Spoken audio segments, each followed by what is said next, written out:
as recently being through something as tragic as what we recently went through, when I first called Kasima, when you told me about it and I called Kasima, we actually talked for a little bit on the phone. If I had Kasima's number or a way to reach her when it first happened, I think I would not have felt so alone and overwhelmed, because I would have been able to reach out to someone that knew and could relate to what I was going through.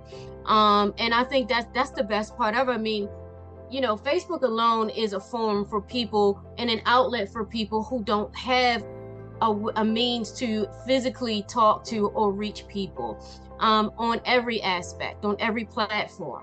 This is another platform for people that are going through certain tragedies and are able to reach out, because it tends to be overwhelming as the wife of the police officer, because you have so many people that are coming to your door and reaching out to you and telling you, hey, call us if you need this, call us if you need that, but you don't really know where to do. You don't know where to start.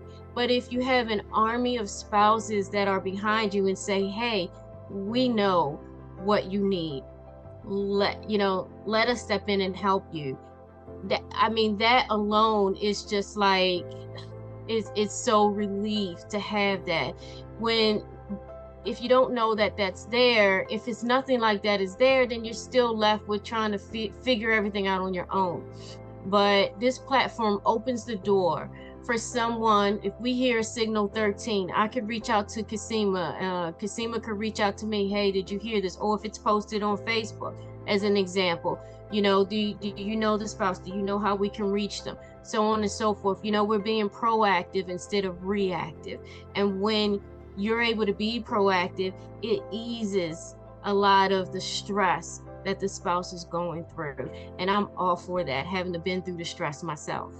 Well, thank you. I appreciate it. And I appreciate, both of you for what you've been through and your husbands have been through. I think a lot of people don't realize when an officer is injured in the line of duty, they say, oh, well, he survived his injuries and move on. But there are so many emotional scars and so many things you're dealing with behind the scenes that people may not be aware of. Can you both just tell me, Kasima, if you want to start, just tell me, what it's like to be the spouse of a police officer, and not in the circumstance that you just went through, but just what is that kind of life like?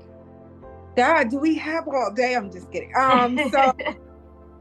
To be a spouse of a police officer, I'm not gonna lie, it's difficult.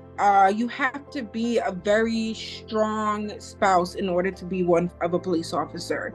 It comes with its ups and its downs, very much a lot of achievement that you can acquire in this world, but there's also a lot of downfalls and a lot of unfortunate things that can also happen. So it's always like a seesaw of emotions that go on, being a police wife or a spouse of a police officer. A lot of anxiety because at first, when I was first became a police officer, you don't think that it's going to happen to you, but it does.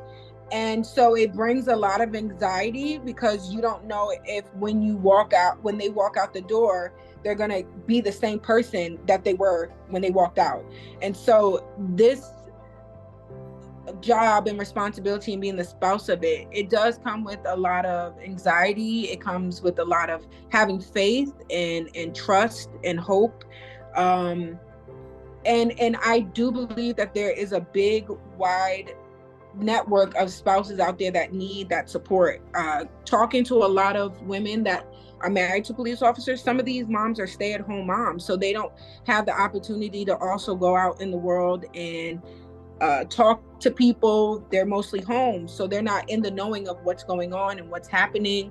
And so the number one thing I can probably say is it comes with a lot of anxiety, and you just have to have a lot of faith and strength and a good village.